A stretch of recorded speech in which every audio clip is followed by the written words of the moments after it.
Believe it or not, Liberia has now two major political parties. One is called CDC and the other one is called opposition, whether you like it or not. This is a conglomeration of political parties that are not in government, so we say the opposition bloc. So every other week, we give time for the opposition perspective.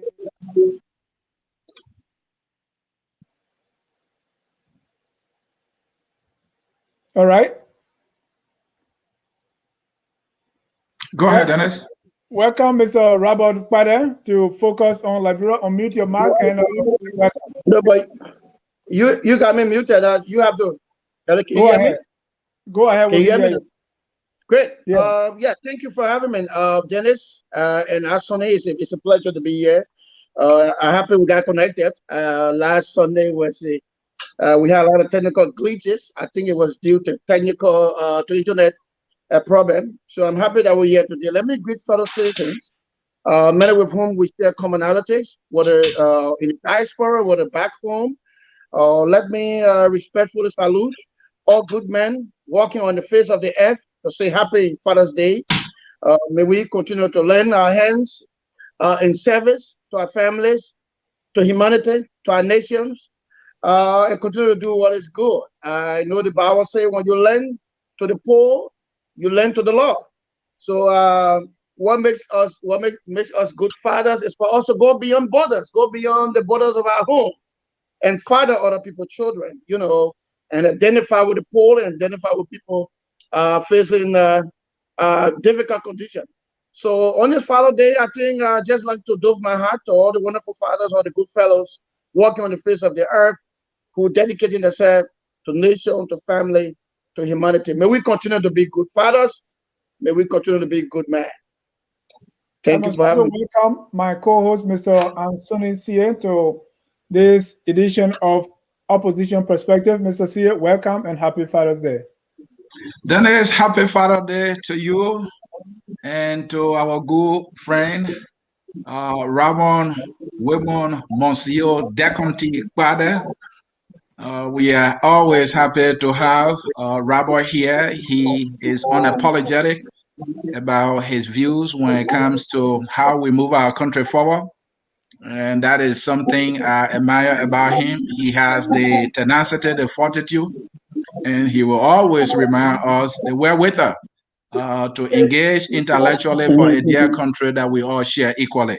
I'm happy to be here and happy Father's Day to you and all the fathers out there. In today's edition, we're going to be looking at the 30,000 or call it 15,000 Yobo Yobo if you want to. We also want to look at the former Vice President Joseph Jima Boakai's chances for 2023. It is very clear that Mr. Kpadeh supports Mr. Boakai for 2023 presidential elections.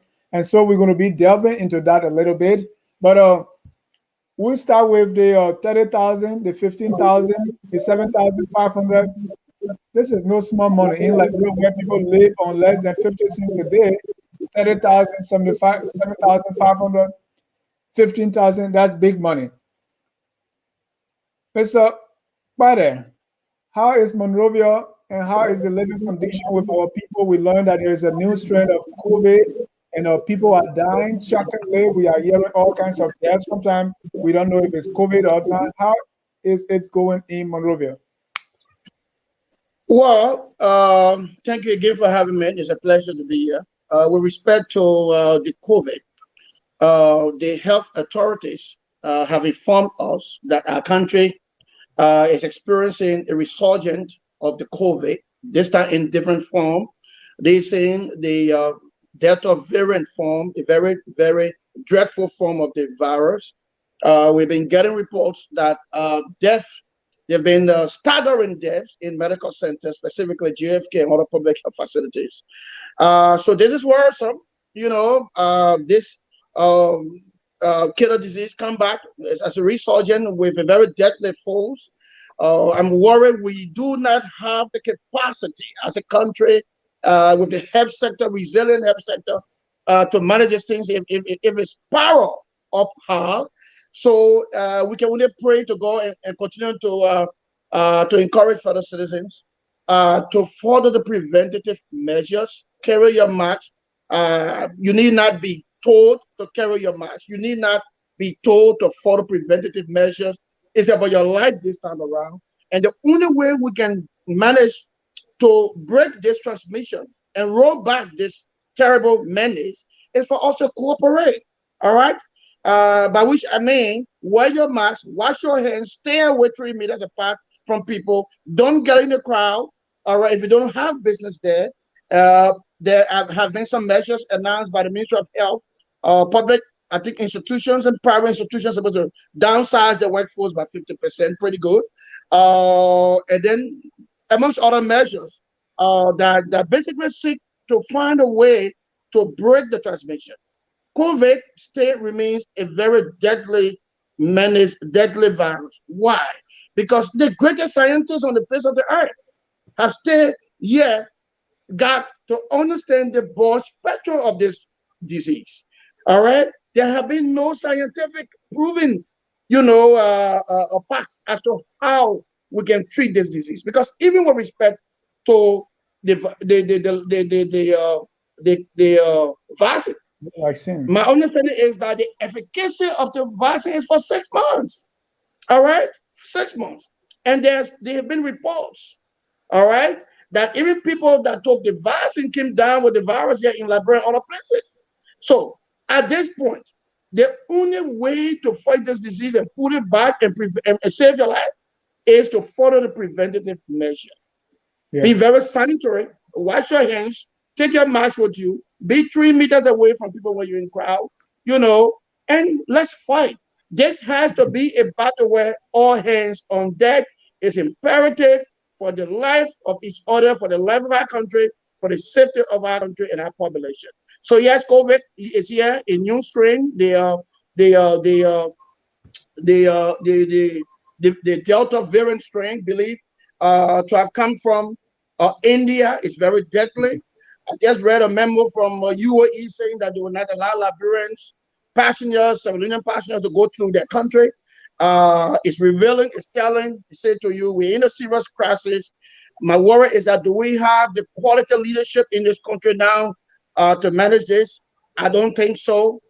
By the way, when Liberians are dying quite horribly, Mr. I was just on the plane to go to a non-essential ECOWAS meeting. It says deeply about this man's ineptitude and his insensitivity and how insensitive he is, his insensitivity, and tells that he's not a very effective and efficient leader. So in the face of this crisis, we have to take it ourselves as a people.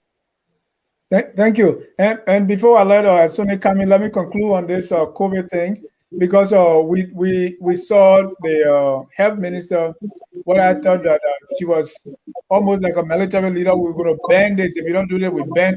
I didn't see much of health. So the leadership from this government is something that is much is left to be desired. But I see on the opposition side, because the variant in India, this was long spoken about. What, in your view, can the opposition do differently if they were given the mantle, or have they been able to even do anything differently or show some form of leadership when it comes to how we handle this disease? In the first place, if you ask what the opposition would have done if they had the mantle, the first thing, look, I said to you, the world is saying this crisis.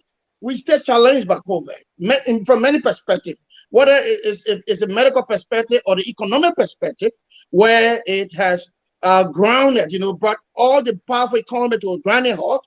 We are still challenged by COVID. The world has been notified as to the crisis in India. And so what responsible governments have been doing, they've been putting their eyes on India, watching the travelers coming from India, so as to restrict the borders, not to allow these people. Because look, if it is clear scientifically that India is where this virus is raging hell, it's marauding the place, and we see it on international news. All right, our government should have been proactive. Governance is about being proactive, preventative. And I see the side of the government. Yes, and begin to find solutions. I see the government; they are not doing anything. That's why I said much is left to be desired. But what is the opposition doing? What are political parties? I'm not saying you should do this, but are they even educating their people as to what needs to be done? Oh yes, I've listened to messages from opposition leaders. The other day, I listened to Mr. Benedict Ure. He took 30 minutes of his first time to talk about the disease, talk about how deadly it is, rallied the people, even push the government to do what it can do. Asked me, so we have to bring leadership to bear, but basically spoke to the citizenry that this is about your lives. You know, this is about your family lives. This is about your children's lives. All right. This is about the survivability of this country. We already, as country, facing a lot of devastation. If we cannot take care of ourselves and follow preventative measures and wait for this government to something, I'm sorry. He talked about that. I know Mr. Boakai talked about that the other day. I know Mr. Cummings talked about that. I have been speaking about that. I just talked about it earlier. The OPRM has been talking about that. We are planning some programs to inform people about how we need to take this serious. The disease is deadly. The disease exists, and two things we can do. I mean, practically one thing we can do to prevent this disease. All right, because like I said, scientists around the world are still here to establish the spectrum of the disease. What disease it is? How can we cure it? How does it operate? You know, we were just talking about COVID. Now we're talking about the variant, the Delta variant. We don't know what happens tomorrow.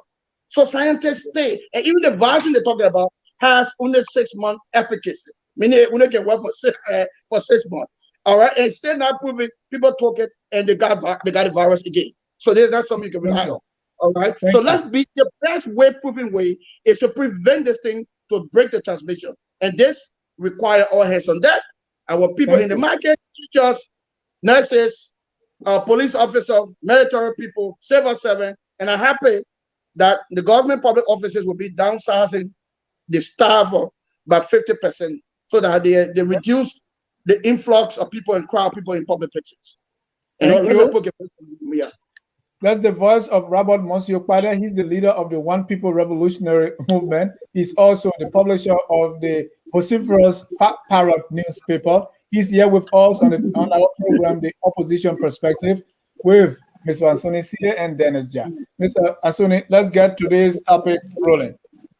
Thank you so very much. And folks in cyberspace, of course, this is The Opposition Perspective with Robert Monsieur Kpadeh, always moderated here by me and my partner, Dennis Ja. In today's edition, we are looking at the USD 30K or 15K for 103 lawmakers. We want to hear from the opposition what they think about this. Robert is here. He is a politically active opposition figure. And also, we will talk about Boakai 2023. Does he have a path? Someone told me from his camp, he has multiple paths. Robert will tell us those paths. What are the challenges? Man in this world is not free of challenges. Also, there's something called opportunities. I see some. Does Robert see those opportunities? Maybe he does. But how will Team Boakai, make use of those opportunities to get to the political promised land? I'm still wondering. Oh, you're talking about the negatives? Oh, so how will Boakai overcome the negative narratives? Well, the man Robert Kpadeh is comfortably seated. So Robert, let's get to it. 103 lawmakers. This is my word, mindlessly snatch 15K each. While we're talking about COVID, people will be turning back. My first question, Robert, let me take my sentiment out of this. Is the allotment legal, moral, or reasonable? Well, I think the allotment is not moral. I think it's not reasonable. Someone could argue that it is legal because they put it in the budget. But again, the people who have the power put it in the budget. Was the decision moral? No, it wasn't moral. All right. What is not moral, what is not reasonable, could not be legal in a sense. All right. Now, I said this, man. Let me delve into the historicity of the budget. I've written a lot of articles about the budget. The budget is a public instrument that essentially seeks, all right, to address the social economic needs of the people. Meaning the money in the budget is for healthcare, is for school, is to improve the social economic conditions of the people, to put social economic dignity on our people's lives. The budget the world over and the mentality of the budget, the philosophy of the budget, is not to enrich public officials. The budget is not to enrich the president or the presidency. It's not to enrich the speaker or the vice president. Our budget should reflect the socio-economic condition of the people and should be wired and tailored towards lifting the people from the dungeon. Sorry, our budget has not been so. Our budget always been about paying public officials big salaries, all right, buying big cars for public officials, ensuring grandiosity, big cars, luxurious office, big travels for public officials. Then teachers are underpaid, doctors and nurses are underpaid, police officers wear tattered clothes, military not paid properly, and our people are left to wallow in the fate of poverty while public officials get rich. That's what Robert, let me follow up here quickly. Robert, allow me to follow up here quickly. I know you said it's not moral, the allotment is not reasonable, but I think I got it from you. You're not sure whether or not it's illegal. There are people who have made the argument that the allotment is even illegal. So I want to give you a firm position on that. Is it legal or illegal? Well, but you see, this is not a question you can just pinpoint an answer to. You want to discuss other issues around it. All right. Look, the fact that it is a budget, the budget is a legal tool, correct? The budget is a legal tool. All right. But let's understand the mentality embedded into that. The first thing let's understand, earlier, their money was money. The budget line was a legislative project. Just 3 years ago or 2 years ago, they changed it to legislative engagement and visibility and project. All right, with a very embedded motive. Okay, is it an additional budget item, Robert, from your understanding? Well, I don't want to say additional, but they changed the earlier budget item. It was legislative project, and the money did not go to lawmakers. It went to an institution called LACE. If you went across Liberia, every town or village you went to, you will see a school, you will see a clinic, you will see a bridge. That money went there. Now, they changed the nomenclature in the budget line to call it legislative engagement. What do you call legislative engagement? I think this is a fraud and a sham, all right? Giving a legal cover, impregnated in the budget to give a legal cover. But again, it's a fraud to steal public money. So look, if people who argue that it's illegal, I'm not going to bash them for that. But I want to stay with the reasonability and the morality of the discussion. It is wrong.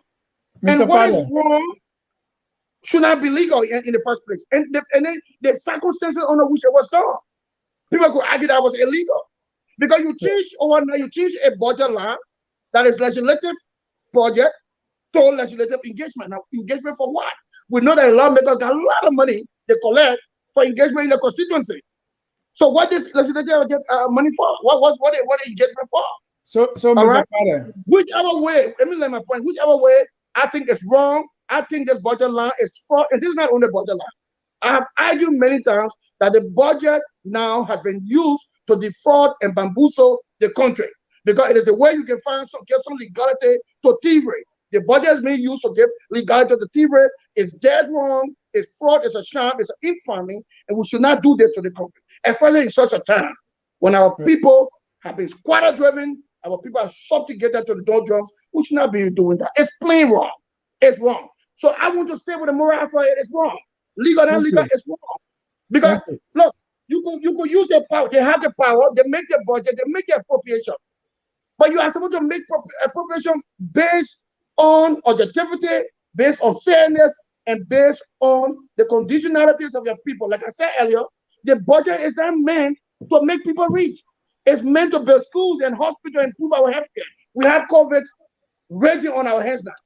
Now, JFK doesn't have enough bed. All right, Redemption doesn't have bed. No oxygen at JFK, the referral hospital. And then you come and tell me it's justifiable to dole out $15,000 to a bunch of politicians Mr. who are not sensitive and responsible enough. You tell me it's illegal? Try that legal argument. You don't tell me that. The world over, governments are concerned about lifting the people and addressing the plan. In America, where you live, America will even giving support to their people. Right here in Guinea, Guinea giving support to their people. We allotted $30 million for COVID fight. The money has disappeared. The stimulus package is in fiasco. And then you give $50 million to these serious guys? When our people are dying? Why is this issue coming up now? It has been in the budget. We have opposition lawmakers who signed for this. So why is this coming up now? And how do we, why now? Because listen, and because it was embedded in the budget. All right. There are some of the budget items, some of the budget lines. Be frank with you. When you went to the budget sections, all right, and this is the essence of the budget section. The budget section should be very transparent and open. Every budget line, how you spend the country money, how you apportion the country money should be discussed in the budget section. Right. So my question is, some of these things now they gloss over some of these things purposefully. They gloss over some of these things purposefully and intentionally because of the criminal motive and the fraudulent motive with which they put it in the budget. So the people don't know. So my question is, has opposition figure, has opposition political bloc that's supposed to be checking these things? Why was this never checked? Why was this glossed over? And most of the time, what you opposition are focusing on, they are very trivial things, whether Kalasco is carrying gun, whether the president is swimming, and all these little trivial stuff. This is a big item, and you didn't see it. Now there's an uproar because somebody, or Darius Dillon, said, "Hey, I got 15,000," and all of a sudden it's fired. Did you do your job? But Darius Dillon come from the opposition, correct? So he made the revelation. So why you don't want to give him some credit? Give the opposition some credit for that. But look, whatever the case is, look. Comrade Kpadeh, you think Dillon deserve any credit here for telling us that they all stole, and you think he deserves credit for telling us that we stole money? Because collectively, no one deserves credit because collectively they wrote that fraudulent, that scandalous budget line. They should not have done that. No one takes any credit. It was wrong. Opposition lawmakers that are part of this thing that could not have colluded with the rest in the legislature. All right. To derive at this fraudulent budget line, all right, it's a shame on all of them. It's a shame. But why did the ANC didn't see this? Why the United Party didn't see this to bring our attention to it earlier? Why nobody saw it? But you don't quantify. But you don't quantify. Look, the opposition community is big. You got few people representing them. You can't quantify the whole the few representatives there. No, Robert, I disagree that few people representing them. The opposition lawmakers are in majority.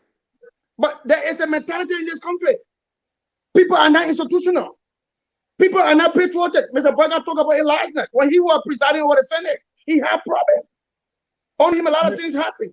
All right? Because people represent their own interests. People, how many times have I not written about patriotism and nationalism in this country and share with you all? All right? The guys are not free of the criticism. So Robert, if we were to apportion blame, answering Mr. Kpadeh. My question is, why did Mr. Boakai didn't talk about this? Why did ANC leader Alexander Cummings or Europe, why nobody alerted the public about this budget line? But they didn't know about it. They didn't know about it. You didn't know, I didn't know, none of us knew about it. The representatives from the opposition camp should have notified the country about this. But again, don't forget, they were part of it. They were part of it. They make the budget. All right? So I'm not saying they should be free of the criticism. They cannot be free of the criticism because they said that they vote for the budget. All right? They draw out the budget and they make the budget appropriation for themselves. They put it there. So they're not free from Mr. Kpadeh, let me jump in here. If we were to apportion blame, a giant share of such blame to any group of people, will you agree or disagree? We can say that's the opposition bloc at the legislature. Will you agree? I will the greatest blame to the opposition bloc because they're supposed to be distinguished in the legislature. They're not supposed to connive and collude, all right, with a bunch of charlatans there, all right, with a bunch of bad men there. Because look, you claim to be the alternative. You want power. All right, so you have to do things differently. So I will apportion the greatest blame to them because they should be the one doing the right thing and showing the right thing. And you know I'm an honest guy, not bold. I know. Yeah. No, They should be the one to start. They should be the one to start and rebuke the iniquities. All right, the anomalies, the abnormalities. They should do it. So when they become part of it, there is a shame. Right. It's a shame. So what blame do you apportion to the political leaders? Because what I'm driving at here is we want the political leaders to be the one to sound the whistle, right? But until they inform, then I say what you don't know. No, they should know. Why don't they know? They should know because how would they know? They are not the one in budget sections. No, Robert, they don't have to be there. They don't have to be there. When the budget is a public document, right? When the budget is drafted, the draft is made known to people to see. It's on the final ministry website. So let me learn, Robert. A political leader can assign that budget to his able lieutenant to look in there and see if there's anything that is not in the interest of the people, and they can speak about it. So they don't have to be there. Okay, listen now. So agree. Now, let me tell you that the budget process in this country is very conflicted. Because the first thing, the mentality with which the budget process is handled. It's not handled with any transparency and accountability. All right? The proper so let the political leaders be vigilant, Robert. Let them be vigilant. Agree, they have to be vigilant. All right, but in your vigilance, I mean, they are human beings. They will gloss over something. All right, they could gloss over something. You can bring the expert. Something that big, Robert? Something that big? Something that big, they will gloss over it? Well, but they're human beings. All right? They're human beings. They're not professional human beings. And again, I just said to you, our representatives at the legislature, in the first place, should be the one blocking these things. Blocking things that are not good. Should not be the one getting involved in things that tend to defraud our country and subjugate our people to more deprivation. They should not be the one. All right? They should be our eye. They should be the eye that are bringing people. All right? Now, I agree with you. Each political party, opposition party should scrupulously look at the budget. But in the first place, is the budget process itself allowed to go through the proper process? Sometimes it's passed in the 4G way. It's already passed. You know, a lot of things happen. The country is just, it's in a shambles. It's in a total quagmire. These people who rule over the country are not people who show any sense of respect, all right, for transparency and accountability. And again, Rabbi, the opposition are in greater number. They can stop the 4G passing of any, legislation, be a budget. They can stop it, but they just don't know what. I mean, they just colluding, like you said, but they should be able to stop it. Well, the question is, and has always been, when people come to public office, all right, what notion do they come to public office? You call them political party representatives. Yeah, they are. They come from a political party. Right. All right. You campaign for them. But do they really go to public office for the sake of the country or for themselves? For then what I know, stop endorsing these people. Stop endorsing them. Stop giving them. You endorse that long. You campaign for that long. You encourage your supporters to vote for that long and others. This is a degeneracy the country is submerged into, all right? And it will not take one day to face it. This is what we call dissonance, cognitive dissonance. What cognition people go to public office with, all right? That's why one can change it. And it cannot be changed in the quick fix time. This is going to take some time. Mr. Kpadeh. We have to put the right leaders, what a president, what a representative, what a superintendent, what a minister, what an area nurse that we give public jobs to manage. What mindset does the nurse take to manage public jobs? Is it to steal the job and deny ailing people? These have been the anomalies. Right. This country for many years. So it's not something that you just come and be some of it. Got to take some time. The criticism is very right, and I've been very bold and courageous to say, well, I mean, do we have opposition people over there? When I do my articles and I write my position, you know that I'm very blunt. I don't give any protection to opposition person. I think they're dead wrong. So and Robert, I think this is a betrayal of the public trust. Right, exactly. I would say south to that. I think that greater, let me tell you, talking about the political party, I think that greater loyalty and responsibility should be to the Liberian people. We should patriotism to their country. It should transcend political party. And these people a lot of people do not have the dissonance. Why you think someone like me continue to say to you and argue that the way to move our country forward, and it is allowing real revolutionaries, so revolutionaries, to come to the political being, the political spectrum, to begin to fight for power. You need selfless men. You need courageous men. You need people with revolutionary thought process and cognition to take power to fix things. Regular politicians in this country, all right? Well, we're in there for a long haul. I can see that.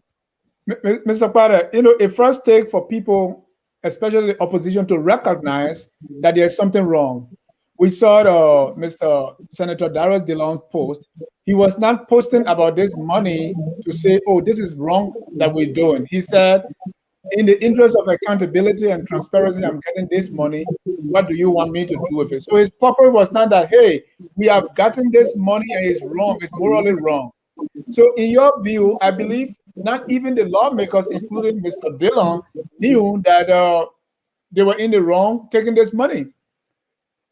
I say speak for them, but I think it was wrong. I immediately wrote and I condemned it. I said it was wrong. I said it was wrong. They didn't know that, and that's the trouble we are in. Well, that's the trouble the country in. Now, whether they know that or not, but don't forget, there are also a point where people know that it's wrong to do things in the country, but they abuse power and do it. Because don't forget, I told you earlier, this budget line is not a new budget line. The only thing that happened is that they changed the nomenclature. All right? It was legislative project, and the money was managed by less. But now, for people to have hand of the money, because they got their own vested interest, all right, they changed the nomenclature. They did it. So they did it with intent. You can say they don't know. All of them, all 100 plus lawmakers know what they did. They did it on purpose. They did it with intent. And it was wrong. It's reprehensible. I condemn it in the highest thing. All right? The budget should not be used as a tool to criminalize the country, to defraud the country. And that has been the trend, the number in this country. You look at the 15,000. If you scrupulously do a surgical analysis and review of the budget, someone told me even when they claim to pass the budget, they go overnight and plug stuff in the budget after passing the budget. Someone told me that. And this is how horrible it is. And this is the morals in which this country is involved. Rabon, you acknowledge, or you spoke about the fact that it is more of a new budget line. By that, you said, it went around, but they modify it to suit their agenda. So technically, in my understanding, it is a new budget line, because when they had it, it was clear as to why it was. Once they modify it, it's a new budget line. Now that brings me to Article 36 of the Liberian Constitution that talk about remuneration, that the lawmakers, they have the right to give themselves any enumeration or increase, right? But when they do, according to that very clause, that it should not take effect the very year that they do it, it should take effect the next fiscal year. So my question is, did the lawmaker violate any laws here with this appropriation? The legislature as a whole has been in violation for the last 10 years or close to 10 years. This is not a legislature that is repeatable. Dennis, I mean, these people have refused to be audited.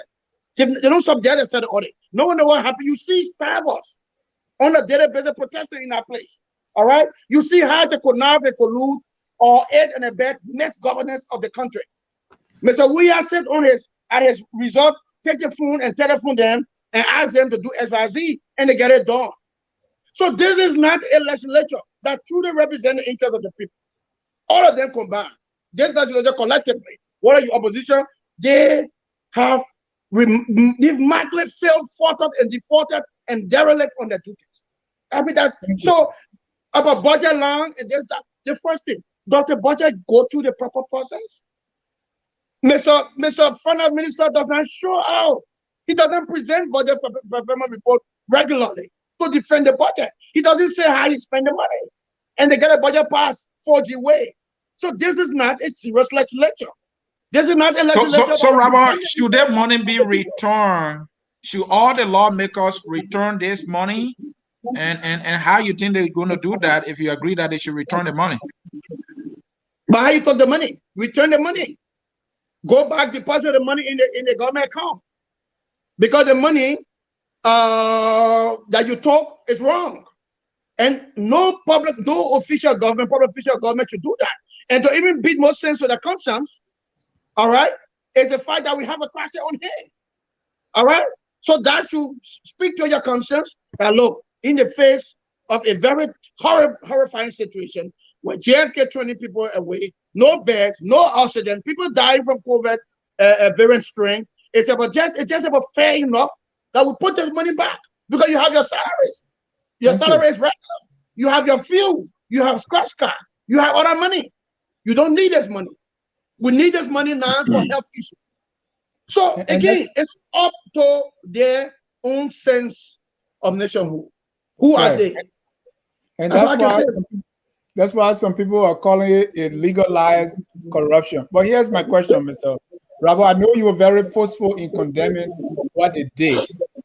Will we see this kind of language, or will we hear that from the political leaders? We've seen two statements come out from the Unity Party and ANC. Have those statements gone far enough, or is still the same window dressing? Look, I think the statement from the ANC was a very strong, very scathing statement. I think it heralded a very clear message.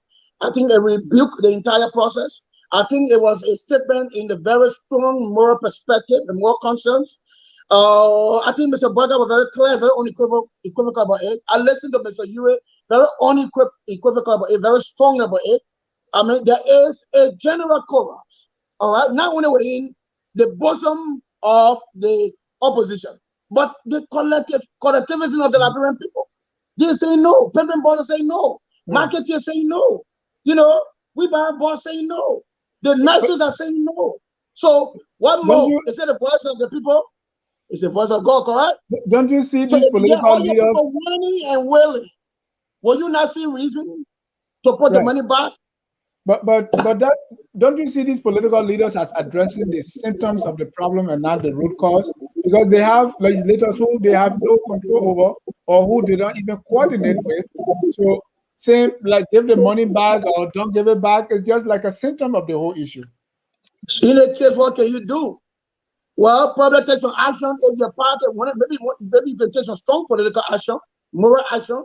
Take, for instance, a partisan from the opposition, if a unity party representative, all right, representatives or senators are caught in this kind of, nefarious conduct, much of the courage of political party, to dismember them. Maybe you could send a clear message to be able to, distinguish yourself as a political party that you don't support this. All right. If they refuse to put the money back for the opposition, those in the opposition, political parties should come out and call out the people.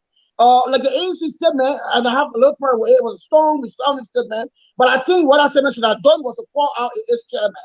All right. The senator, the chairman was a senator from Bapalu, Senator Nete. The ANC, the first thing it should have done was to call out a chairman before even calling other people or something. It didn't do that.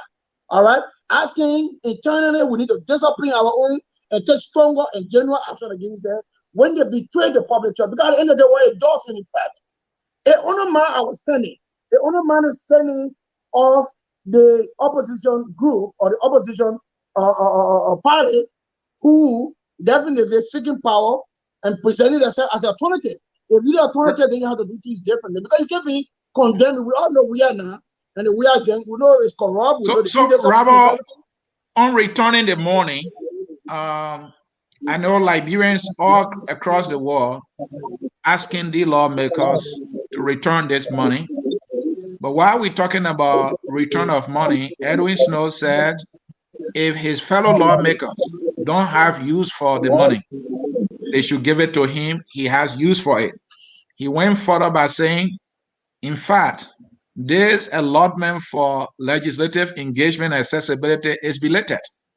Now, adding to Snow, a representative from Bom County, I think the last name is Briggs Menza, she said, I will not return a dime. Now, Mr. Light, being embarrassed by the people of Liberia, said, oh, I'm going to return the money. He took some of the money to the health ministry, but there's report that that ministry is being instructed to give the money back to him. So the question is, are the lawmakers in a trouble that they have gotten themselves in here? And does the ministry has a right to give the money back to Dillon? Well, first, you know, the ministry is acting politically, is acting on the instruction of Mr. Weir, you know, and you know the risk. But Dillon acted politically as well, so they have to act politically. Don't you think they have a point here? Because Dillon took their money, he wanted to use it, so let him have it, right? I do not fault them either, because we should not have come to this point. We should not have gotten to this point. The money should not have been taken. The budget line should not have been drawn. So, well, Mr. Dillon gave himself in to the ministry to fix on him, and they're fixing on him, you know, the way they can, you know, politically. All right. But look, I said to you this much, you know, and I don't know how to say it and how to herald it any louder and clearer. But look, governance is a failure in our country. Governance is a failure in our country. And that's why we are a peace and poor country. We continue to fail our people. One political gang can't take power. They rise to power. They make, while they're in the opposition, they make all the big promises. They make all the criticisms. They will do X, Y, Z differently. They come to power. They repeat the same errors. They repeat the same. Robert, you've been forceful. Robert, you've been forceful on the lawmakers. Let's come to the voters. The voters are the one who put these people in power. Do you in any way see the voters either unconsciously aiding and abetting these lawmakers? Because when they behave this way, all we hear is just man public condemnation. You didn't see these very voters who put these people in power going to them to hold them accountable. I mean, so I want to know, do the voters share a bigger side of the blame here in this act? Well, I don't want to throw any blame in the lives of the victim of the voters. I can say to you what the support that they gave, they do it unconsciously, and this is because of education. All right, and that's why we need to put more emphasis on education and awareness. We need to inform our people what it is. What is the mentality, or what should be the mentality, or what is the philosophy of political representation? What's it all about? But who should hold the lawmakers accountable? Who role it is to hold the lawmakers accountable? Well, the people. Are they doing it? Well, now I think more than ever. I think more than ever. Liberians are demanding more when it comes to governance. Okay. More than ever. They are demanding more. I listen to the radio stations, I read the paper, you know, I see the pluralism, the media pluralism, I see the agitation of the people. Look, at this point, as compared to yesterday, there have been more protestation. Whether be a nurses, whether be a doctors, be a students, you know, civil servants, there have been more protestation. There have been more demand for governance and good governance. Our people Robert, I want to see the capital. I want to see the capital being swarmed by these voters, demanding that these people return this money or else they will not go back to work. This is what I want to see. They are not there yet. Yeah, we're not there yet because you can't come from the gutters and get up there right away. But we have to appreciate the little changes that we're making and the gains our people are making. Before, our people never had the guts, the temerity, and the effrontery to stand up and ask for money back, to challenge government, even with respect to the violations of the civil liberties. Today, things are changed. So we are getting there. You know, change is not a quick fix. It's a process. All right? But let's appreciate our people now for standing up. You tune to the radio station, the people call. Market women are calling now and demanding. Do you know how many people are heralding their voices on this 15,000? People from the bus part of the country, sweeper and all, standing up. You know, people are getting politically conscious. All right, we are, and that's the essence. That's the role we play. The OPRM. We have been speaking and continue to speak, writing and talking here and there. You think our voices is falling on fertile soil? It should be backed by civil action. It should be backed by civil action. You've been talking, Robert. We are getting there. Our people, civil action, protestation. The people, you just saw what happened in the Senate. The staffers stood up and said no session until we get to hear about money. All right, thank you. We'll take a short break here. Things are happening. We will get there. It's not going to be quick fix. but let's appreciate the little gift. Now, this is you and myself responsibility to keep enlightening our people. And this is why we established OPR and to enlighten our people. What is governance? The quintessence of political representation. What is patriotism? Who should our people vote? The quality of leaders that should vote. If you don't vote good people, you don't get good governance. If you vote bad people, you get the issue of 15,000 be embedded, impregnated in the budget to go in the pocket, to grease the pocket of corrupt and senseless and reckless political leaders. So vote right men, vote good men. Thank you, Robert. Thank you.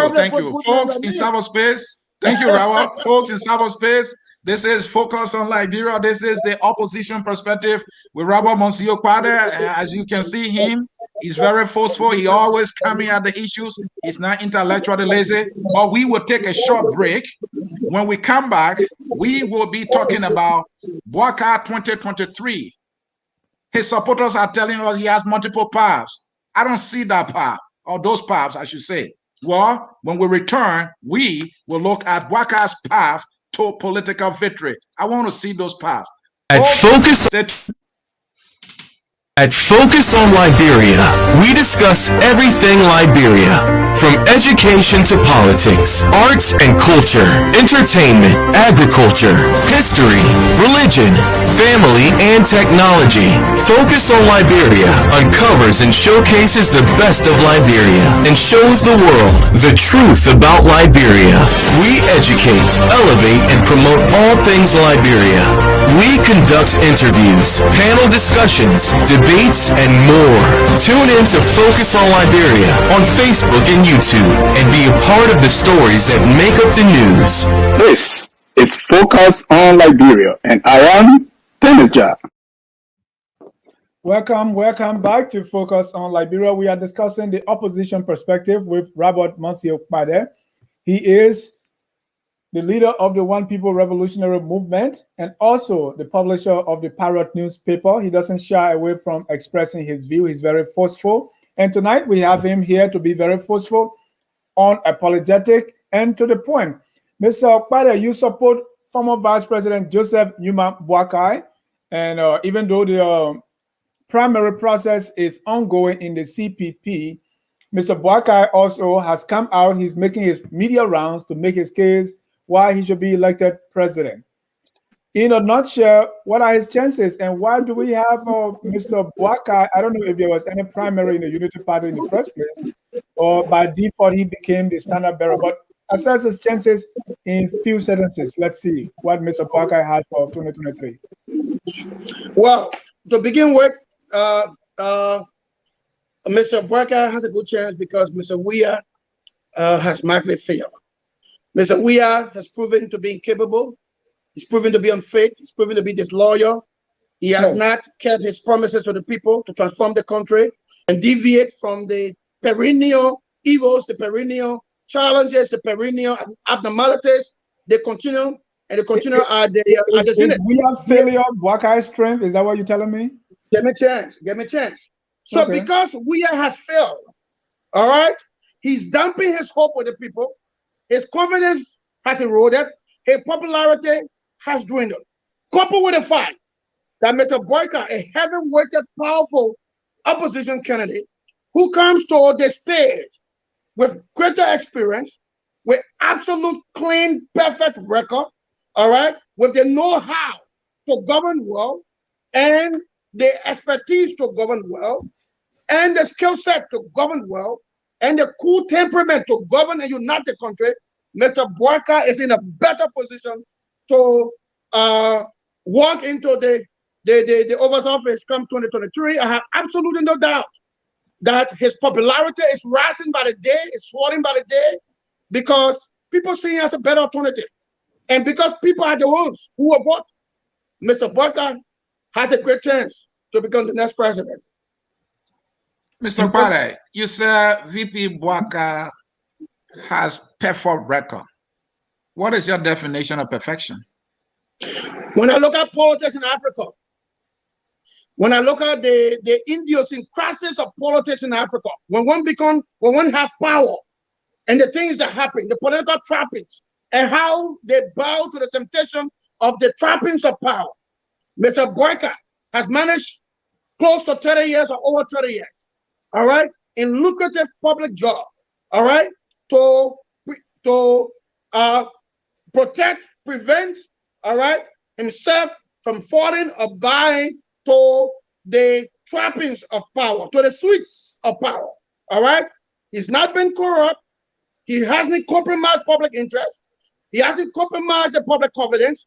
He's been upright. He's been outstanding. He performed. And for me, who understand politics, all right, and the evils of politics in Africa, for a politician to maintain that kind of slave in major jobs, in lucrative jobs, I think he's perfect. I think he's perfect.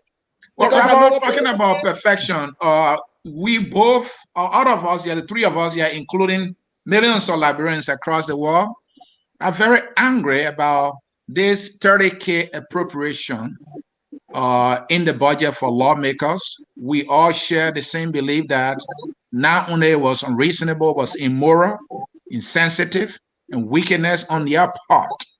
You say Honorable Boakai has a perfect record. When we look at the record, when we look at his budget has been ballooned with unexplained budgetary allocations, and he enjoyed these allocations as big and enormous as they have been for 12 solid years. I don't see your anger, but you are saying you see perfection. That's what I asked you earlier about perfection. You think Boakai have had a perfect budget? I think pretty much, yes. And do you know how much Boakai got paid as a vice president for the first 6 years? Did he not tell you? He got paid $5,000. He said 5,000. Okay, rationalize. Can you tell us how much he got paid for the remaining 6 years? Why in Africa is a vice president paid $5,000? Nowhere. Nowhere on earth, nowhere in Africa. But he said for 12 years though. Do you not know the amount he made in the last 6 years? Well, I'm not privy to that. I don't work, I don't work with him and stuff like that. But I know his budget. If you look at his budget has been quite fair, and he's been able to work in his budget. He made all the representation he needed to make, all the interventions he needed to make. He made them. He's been open when he left as vice president. He did a turnover. I am told he even left money in the account. He left gas slip. He left other things. He left his office intact. I am told, and you can verify that. Mr.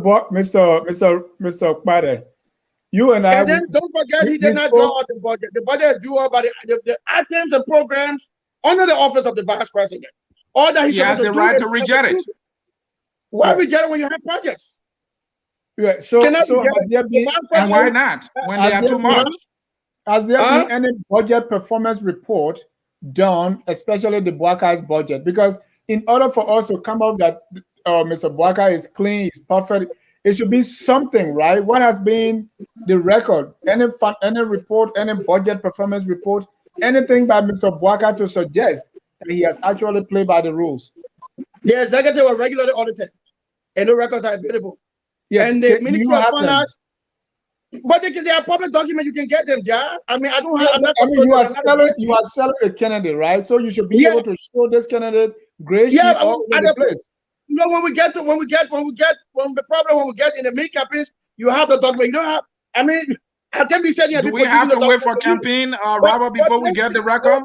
Gentlemen, let's have a serious conversation, please. Look, I'm saying to you, gentlemen, these are available records.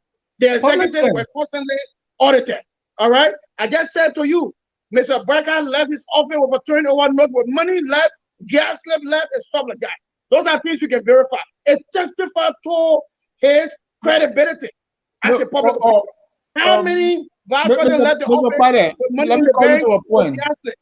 Let me call you to a point. Here in the United States, because we have like tax return, so we have the politicians thing to show. For Mr. Boakai, I don't think you should send us to any office. Mr. Boakai is running, and he has been heralding this thing of Mr. Clean, Mr. Homo. So you now is incumbent on you to publish these records. Let's see them. Media right now. Yeah, but the records will be published. They will be published. What are you waiting for? We are a media institution. Can we be privy to these records? Of course, at the appropriate time you will be. When it comes to Boakai, we talk about transparency. You will be privileged. I just said to you, this is a man who turned his office over, left money in the bank, that money that he did not use, and he didn't find the need to use, left his furniture intact, left gas slip intact. You can verify that. This is unprecedented in our politics, in our power politics. The record. And Dennis, the way Robert is putting it, that is profound in Liberian politics. If I were Boakai, this record would be in every bedroom in Liberia. It would be it would be on any computer in the world because this is a clean record. Why don't we have access to the information? This is 2021. This is 2021. We have 2022. We have 2023. I'm saying to you, we'll make those volumes of document available. We'll have them. So public officials now get to decide when the public have access to information that should be public, right? What? So public officials and their surrogates get to decide when the public should have access to certain information. Is that what I'm hearing from you, Robert? He said, who should get to decide? So public officials get to decide when the public gets access to certain information. Is that what I'm hearing from you? Because you are talking that we have time. No. Why not now? John, let's correct. Mr. C, I just said to you, Mr. Boakai came to office, all right, and declared his asset. It's a public document. You can check it with LSCC. But at an appropriate time, I don't have that in the power with me. But I will pass them to you. I'm saying things are happening. And you know, this is my repetition on the line. I'm saying and we appreciate that, Robert. The asset. When you were declaring office, he also did. I also say he turned over. I also say he was regularly audited. The DSC audited him. Those are records. They may be audited before. And one day, you are not here at the GSC or the LSCC saying we have anything on him. He's been routinely audited his office under the executive. All right. He turned over his phone number to Joel Howard Taylor. I'm saying to you, he turned over money, he turned over gas slip and other benefits. I'm saying that to you on the record. I'm saying to you, he constantly made a declaration public. It's at LSCC. Even when he departed government, he also did the same. Go see what he acquired. So thank you. Those are traces from which you now can follow to say, well, this guy, when people say he's transparent or he has outstanding record, these are the things we're saying about. We're not just speaking of target, we're speaking with certified and construct because we know the man. Thank you, Robert. He has the wherewithal. All right, he has the wherewithal. He has the. That's the word I was looking for. Wherewithal. But he has the wherewithal. Then Mr. Boakai has a wherewithal. So where can the wherewithal go as far as releasing the information to the public? Mr. Kpadeh. Here is my question. Here is my question. Liberia is right now at a crossroads, right? Our institutions, healthcare, agriculture, education, the economy, everything, as one of the opposition guy put it, is in the toilet, right? Come back with your question again. No, I said my question is things are not looking good in Liberia. At this present time, what does Liberia need in terms of leadership from a president? And how does Mr. Boakai satisfy that need? In terms of leadership, I just wrote a poem. I don't know whether you had an opportunity to read that poem. In terms of these, all right? Yes, we have that poem. Good man. Okay. Now, if you read that poem, you'll know my perspective on going forward. Look, our country has been challenged with respect to governance. All right? Our people have been subjected to misery. All right? Socioeconomic misery because of bad governance. We are poor because of corruption day out, day in. Every government that ever, risen to the top. At this point in time, for us to change that dynamic and shift the paradigm and change the narrative, we need men of goodwill. We need men of character. We need men of respectability. Men who are pickers, who put emphasis on their country and their people. Men who put country first. Men with the know-how. Men who fear God. Men who are disciplined enough to know that public money is not yours. And when you give them public money, you are under obligation to account for public money. I believe Joe Boakai is one of those men who have that pedigree, who have that intestinal fortitude and that discipline to make a good leader. All right? We are talking about virtues. We are talking about qualities in politics. I think politics is dirty. I think Mr. Kpadeh, let me be specific here. Yeah. I know. I know you are like preaching now, but what I'm saying here is, when you look at the economy, right? Let's say our GDP is minus 3%. You look at healthcare. I mean, there's no bed. So when it comes to, I mean, I don't think all the things that you are listed, they are specific enough to make any change, right? You know, someone with a courage, all these things. What exactly does Boakai bring to the table to make these kind of changes? What does Boakai bring to be able to reduce? Boakai bring the expertise. But if you want to make the argument, I mean, ask me a specific question, I would do it. But you asked me a broad question, so I responded in that way. Yeah, what does that mean? So I said to you, wait, let's take it by step. You asked me a broader question. What does Liberia need? I responded in a line. The quality of leaders Liberia need. I first told you our problem has been leadership. All right, our problem has been leadership. So, in order to fix this problem and change the paradigm and fix it and change the narrative, all right, is for us to have good leaders. And I qualify to you who is a good leader.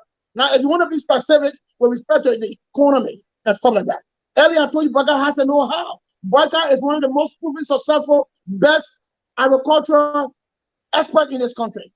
To fix the Liberia economy now, you need agriculture as the frontier, because this is where you can create new jobs. And Robert, let me pick him back on my buddy Dennis here. I mean, I like the way you put it. Mr. Boakai has been a leader in the agricultural sector. We know PMC, he served there for several years, agricultural minister, and he served as vice president too. In any case, we'll say yes. You know, he might have seen the agricultural plan for Liberia. He's running for president now. Why don't we have a Boakai agricultural plan in our hands as Liberians for us to read, given his level of experience in that sector? Do we have one? But those things have been, but at this point, no one will present to your agenda. You start to see agenda in 2023. By 2023, you have the agenda that lays out how he will advance agriculture, how he will create jobs. He wants to do rural. How does rural interlink with agriculture? You want to do tourism. How does tourism become a major factor in building the economy and development? How rural can boost up tourism, all right, and boost up agriculture, all right? So Robert, he ran before. Hold on, Robert, hold on. Mr. Boakai ran before. Are you saying to me, hold on, Robert, Mr. Boakai ran before. Are you saying to me, in 2017, he didn't have a plan? That is why now that he's running, his plan will come maybe 1 or 2 years down the road. Is that what I'm hearing? Because if he have had an agricultural plan, it must have been out of the same plan that he had in 2017. So why not us see it? Wait. I mean, gentlemen, you two on obligation to do research. All right. Are we talking about 2017 or we're talking about 2023? Because 2017, Boakai had a very clear plan. All right? It was road agriculture. We spelled out our agenda. We said to you how we're going to ensure and make agriculture. So he should be ahead of the game. Modify that plan and give it to the Liberian people. Let us read it for 2023. But he just said to you, hello, are you there? You're breaking. We are here. He just said to you, he just gave you a perspective. He gave you a broader perspective. He told you agriculture, rural, tourism, and sanitation. Arts. He told you that. The fact that he told you that, it definitely tell you that we have something spelled out. They're going to be spelled out in detail. How we will do so you are working on the plan. The plan is already being worked on. We just put dotting the T's, crossing the T's, and dotting the I's. Thank you. When the man come and tell you, when the man tell you, say, look, listen, when someone we got it. You're working on it. Problem is ARTS. All right? We get it, Mr. Kpadeh. Now, in 2023. No, we got it. We're ready there. We're ready in time for the people to understand it. But if you want me, I mean, we don't have the time for me to go into the specific. But I can tell you, but here's my question. Robert. what will Boakai be? Will Boakai be running on his record, or the Ellen Johnson Boakai record? Would that factor in? Will Boakai be running on the record from Ellen Johnson Sally Boakai for 12 years? Look, the first thing, every political leader, and we should demand that before anyone raises his or her hand for public office, we should first look at the person's record. So first, he will run on his record as a disciplined, as a transparent, as a decent man. Second, you have to ask him when we talk about experience. The experience will be 2 years in public service. Right. He will also run on that record. What did they do? What did they make Liberia? All right, the budget was 80 million. They took it to up to 600 million. How did they do it? All right, Liberia was buried by debt. How did they manage to clear the debt? All right, how did that government manage to reform institutions? Right. How did they manage to bring in place transparency institutions to get the public, to get international confidence, to clear debt?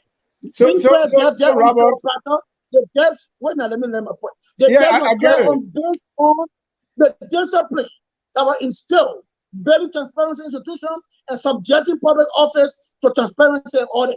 Based on that, the international community said, now you have a system in place to fight corruption, to ensure transparency, will clear the debts, to give inclusion, to move forward. So that's governance. That's reforms. Those are the things were done.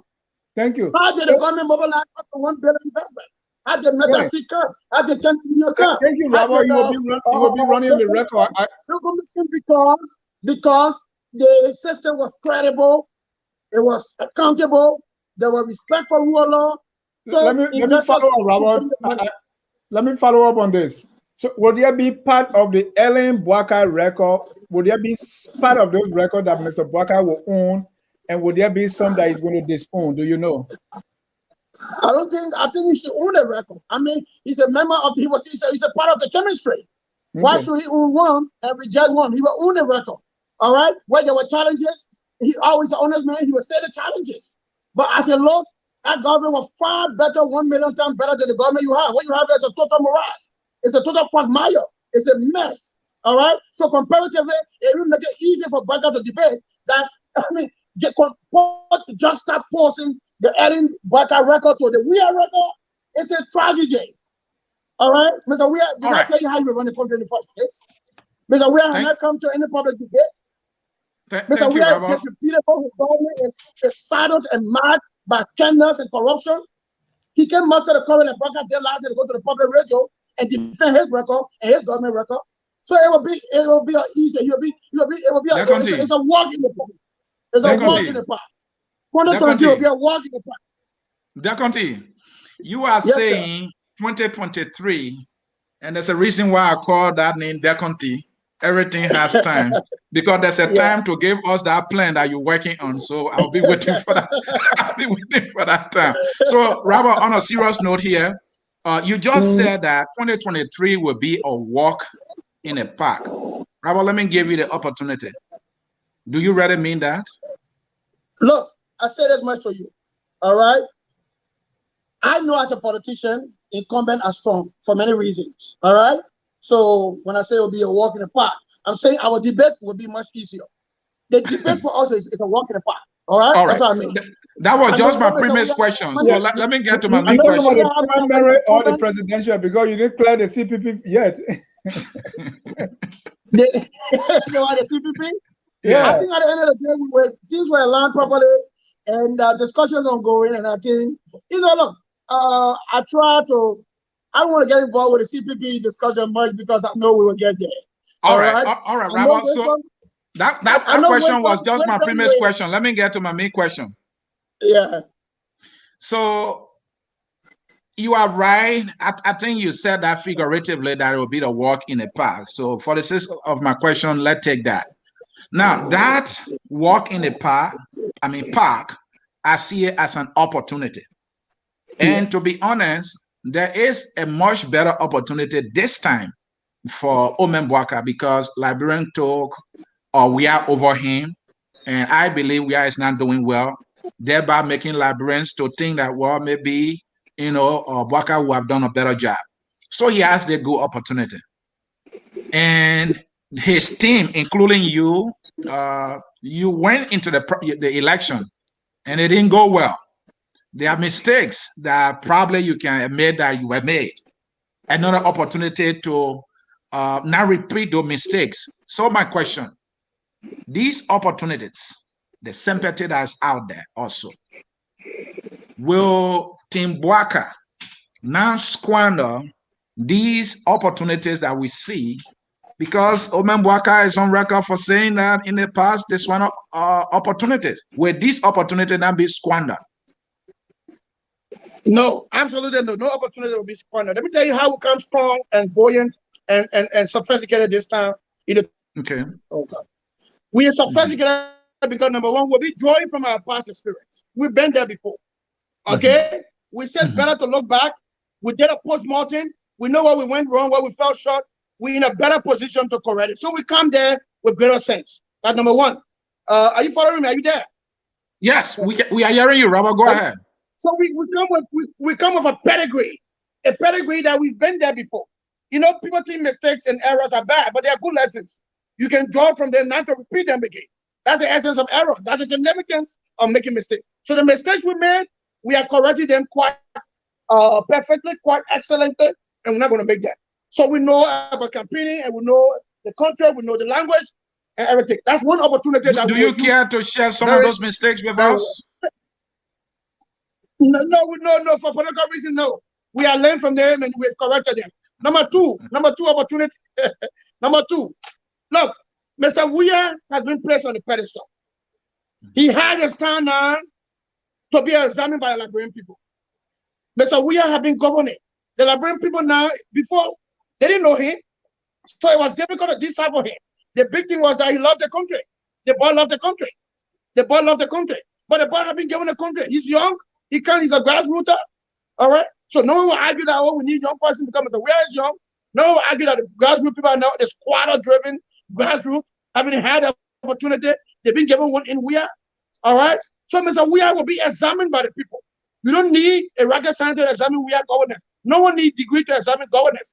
Examine governance from the socio-economic development, examine governance from job creation, examine governance from GFK, examine governance from security, examine governance from everything. Because the people feel it. Examine governance from price. So thank you.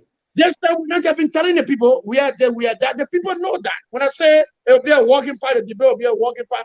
That is that. We're not going to make it story. The people know already. All we're going to do is that just post this record to Mr. Boakai. All right, and say Mr. Boakai is much better. All right. So the objective condition, the structural imbalances in the country. All right. Thank you, Robert. We're racing against time now. I think an opportunity that we will leverage on, all right, to elevate and present our candidate as a better candidate. Because we are now has been tried and tested. All right. We'll put his record against Boakai record, and then I bring people who understand it. And they will go to the ballot box on the 5th for 2023 and vote we are out and vote Boakai in. Thank you, Mr. Kpadeh. Talking about mistakes. Mr. Boakai is not the one that will come out very frequently to say stuff. But I follow him, and he has made some mistake in his speech, or maybe he has misspoken. So let's go through a few. Recently, he just apologized for one. At some point, he said he implied. He apologized for one? Yeah, I'm coming.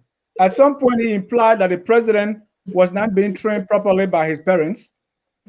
At another time, he said people that were in the government, the government that he was vice president, they were doing PowerPoint. Can we deal with it one by one? Yeah, Please, I'm coming. Let's deal with it one by one. What is your? Let me finish. He also said, you know, I don't want to be here because I want to deal with it effectively. If you just deal with it, I might not remember all. So let's deal with it one by one. I know we don't have time, but I'm yeah. I mean, let's deal with it one by one. You're trying to hijack me. Okay. Right. He said the government delegation came to meet Uber drivers. And another thing, one point he made that I really love was not because you want to kill mosquito, you burn down the house. I love that one because I'm a lover of literature.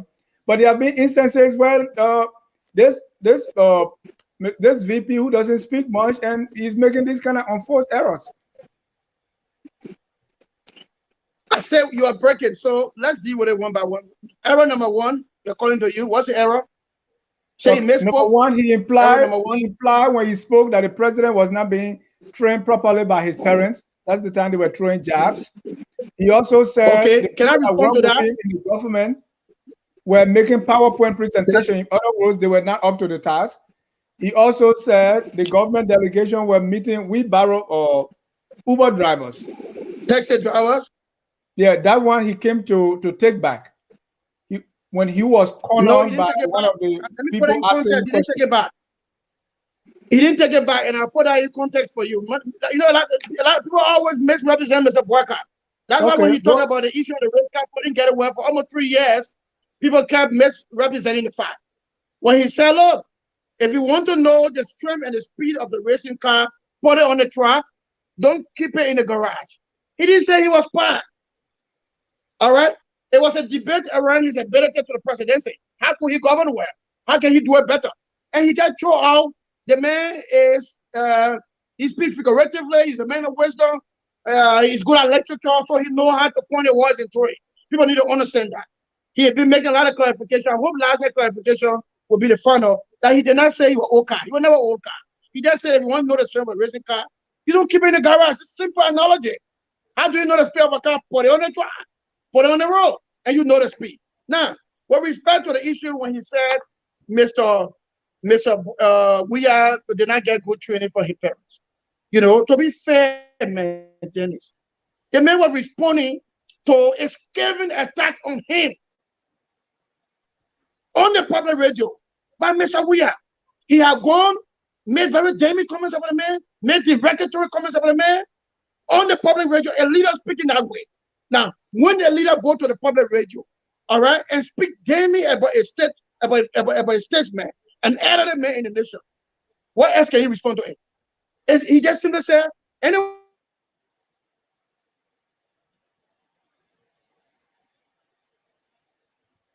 Oh, what happened right there to our man Robert Monsieur Kpadeh? He was in flight there, folks. Bear with us here. There's a glitch at Robert's end. Of course, you are watching Focus on Liberia. This is our program, The Opposition Perspective, with Robert Monsieur Kpadeh, a supporter of VP Joseph Yuma Boakai Anthony Cyr, along with my partner Dennis Jah. Thank you for joining us. Dennis, while we wait for Robert, we have about 170 comments. Maybe we can squeeze some in. Let me bring in this one from Mr. I hope that Mr. Wildwood. Boakai had $2 million plus allotted for his office. He left behind $50 gas coupons, and you call that transparency? He's asking a question. And then this one from Mr. Randall Cummings. Robert is one of the standby looters ready to loot the state while JMB sleeps. That person sent that comment there. Let's hear from Joel Taylor Rebel. Can you imagine in this time, people calling themselves Rebel as though we have not had enough? This is why maybe we can't get a World Crime Club, because Rebel is a good thing. It is your duty to investigate as a journalist. Stop disgracing yourself on the air. You have LACC, GAC, and others. You will reach out for the document. The people that won't be president, send a city transparent. Why they can't just give all this thing, yeah? Instead of all giving all the run around. So how are they different from Georgia? I would say we gonna go to court. Nonsense. That's how I classify it. Best man, Jah. Frank Gibbs, okay, responding to somebody. These are now the comments we read. Speak to the issue. Go ahead, Dennis. Edward Dose, Dennis Jah, timing should not be an issue as to when the opposition revealed this to the public. The fact is out in the public takes precedence over timing. Yeah. Frank Gibson is wishing you a happy Father's Day. Okay.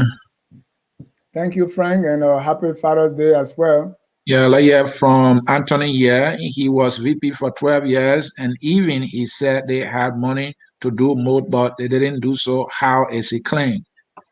All right. Albert Carp, don't put this on political party. this about individuals that are misrepresenting their own people. Talking about the legislators now. You cannot blame to the political leaders as they are not part of the process or are none are they responsible for the actions of those senators and representatives.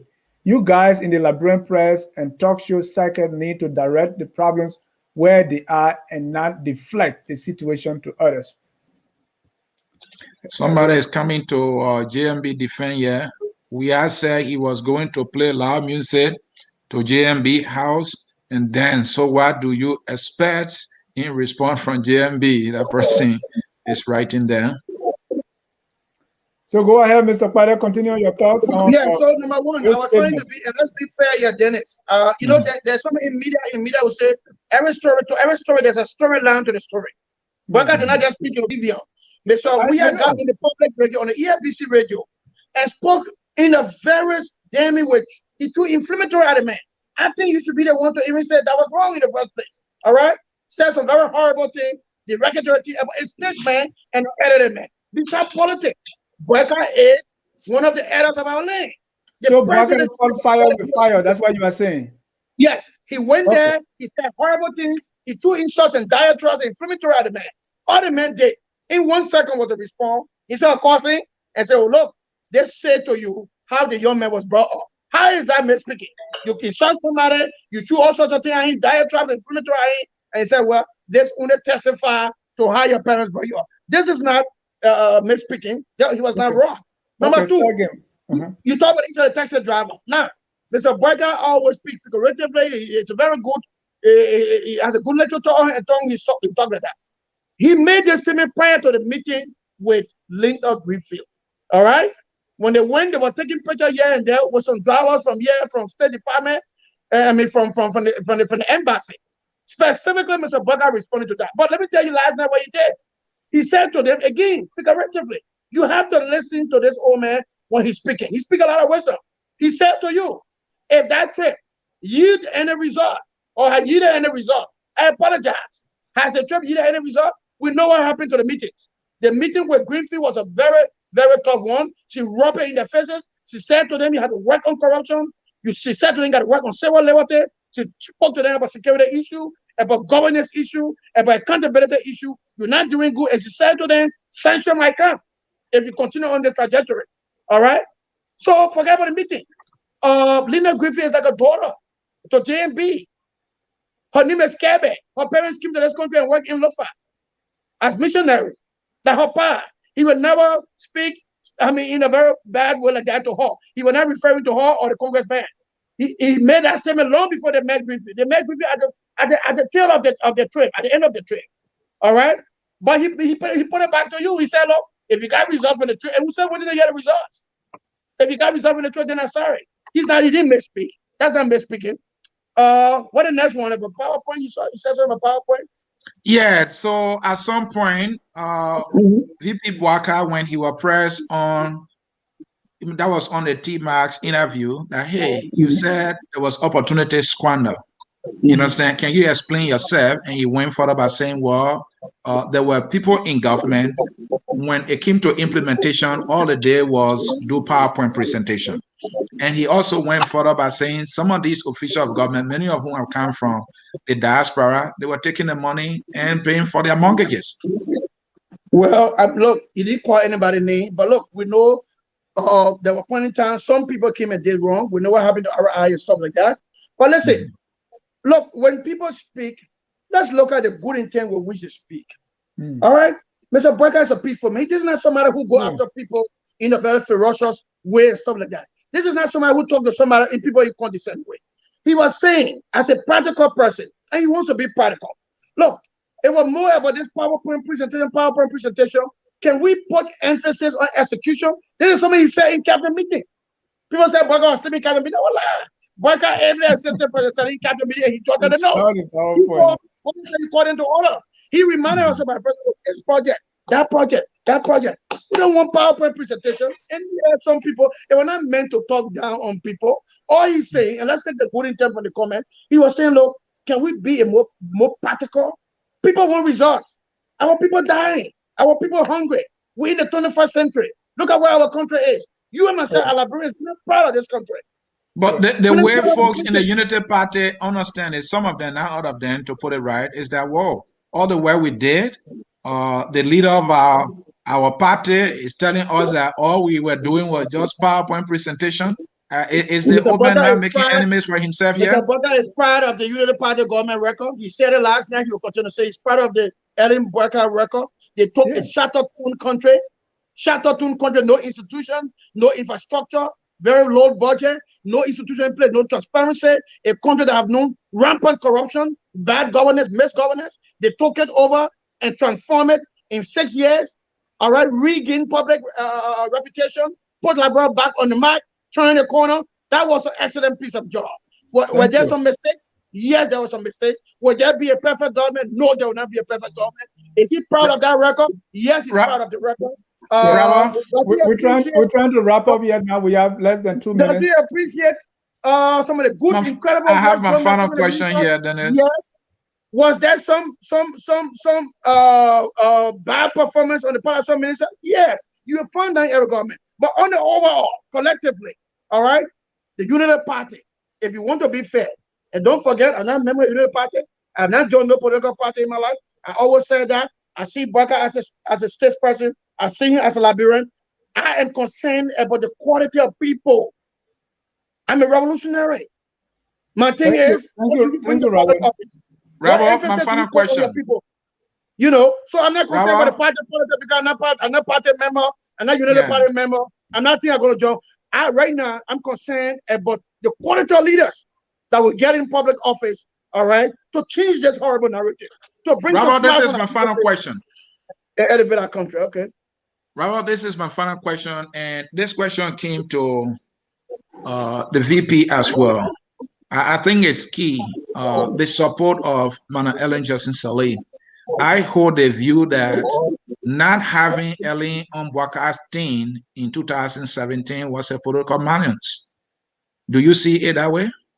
Even comes 2023? My mic is off. Is it on? Can you hear me? Yeah, we can hear you. Look, go ahead. You know, look, no one can doubt the relevance of President Sirleaf. In the first place, he was a incumbent president. Mr. Boakai told you quite clearly last night. He's grateful to her for even bringing him on board, bringing on the stage. He was not the only qualified person here. There were other qualified Liberians that she would have called. To call him to be vice president for 12 years, you got to give Eddie that one. She was very magnanimous to him. All right. We human being, we're a politician. Ellie is a politician, Boakai is a politician. They will have issues. People, I mean, you and your wife will have issues. You and your friend will have issues. All right, because we are made differently, we are wired differently, we have different chemistry and philosophy in our heads. So for that reason, and because of the fact that we're human beings, we have our personal interest and ego. All right, we will have differences. All right, differences will ensue. Differences ensued, it will ensue again. But Ellie is relevant. I can say to you, she is critical in every political pursuit of Boakai because they share one political history. They went for 12 years. How can he divorce himself from her? How can she divorce herself? They both of them are leaders. They need a see reason to come together and help redeem this country from this quagmire, from this conundrum, because it's horrible. They both of them must work together, must see the country above themselves, all right, and come together and put the differences or put the issues aside. At this point, I think they realize that their elders, they know that the young people are looking up to them. They need to do the right thing. So yes, is Eddie relevant? She is relevant. Does she need to play a part in Boakai campaign and political left? I believe so. She needs to. And I think she should do so quite graciously. It's about her own legacy.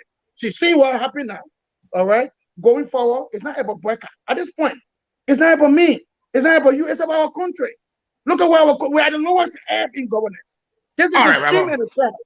This is a shame and a shame. In the manner of business, someone just called me from Conakry. My friend in Conakry said, you bought the Guinea that you and myself came to 20 years ago. Come to Conakry. The boy called me. He said, I'm sleeping in a 5-star hotel owned by Guineans. He said, come and see the streets. See the lights on the street. Guinea, Conakry, that we knew 20 years. Robert, our friends are moving forward and we are retrogressing. Because we are just at the ECOWAS summit, sleeping there. If I boycott the summit, where he took public money to go to, rather than staying here and provide leadership to fight the COVID strain, new COVID strain, and stuff like that. We are in a total morass. The country needs redemption, and we need good men to redeem the country. all hands on deck. I'm not one of those in political party, but I believe Boakai brings to the table what it takes. And like you like to hear the word, he has the well with it. The well with them.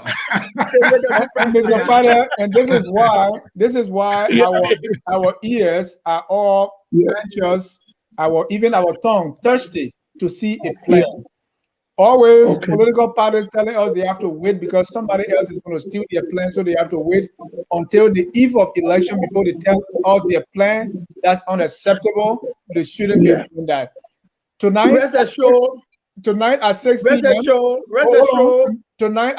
p.m. we're going to have, since political parties are not giving us their plan, Focus on Liberia has organized a series to show you plans. Please invite all your Boakai people, communist people to come and listen. Tonight we're going to be talking about the agricultural plan for Liberia. Dr. Wokley SP will be the guest. You don't want to miss that. Who does better agriculture plan than Boakai? Who knows agriculture better than Boakai? Boakai has not shown me anything. I have not read anything about Boakai on agriculture. I think I need to get you the plan from the 2017 because we talk about agriculture. Yeah, that's why we've been asking you, Monsieur. Send the plan. I'm going to send you the plan, the agenda for 2017. Look at what is better in there. Boakai doesn't even have an essay. He doesn't even have a little poem that I can read to see Boakai's thoughts. I don't find anything anywhere that Boakai has written. I just said to you, I will give you the 2017 agenda. So you look at what we talk about agriculture, what we talk about road and stuff like that. Boakai said to you, road, and then agriculture. I will send that to you. Maybe you need that so you can go through it. Join us 6 o'clock and let's give you a plan. And we want Boakai to come in that plan. We have a plan. We have a plan, and I bet you our plan is a damn good one. Right. And Monsieur, we look forward to having Mr. Boakai here for an interview. Yes, I believe you've written us formally now, and then the letter will be processed, and definitely he wants to talk about a lot of things about the country. Mr. Boakai right now is in an engagement mood. He wants to talk and talk and talk. He wants to have a feel from his people. He takes his notes down. He's on Facebook now. He's on the social media. He might be following this show because I shared a link with him. He might be following this. He is taking points. He's listening. I've had him to follow some of your shows. You're going to be doing that frequently. He will come here. We will ensure he come here. We think you have a very structured show, professional show. We're going to get here so that he speak to people in the diaspora and the world. We're going to do that. Thank you. On that note, thank you for having me. We're going to put what you're doing here. Thank you. Thank you. I want to thank all our viewers for following. Thank you so much, Robert, for availing yourself every other week to give us the opposition perspective. We at Focus on Liberia, we strive to educate, to elevate, and promote all things Liberia. And at 4 o'clock, in 20 minutes, join us for On Point.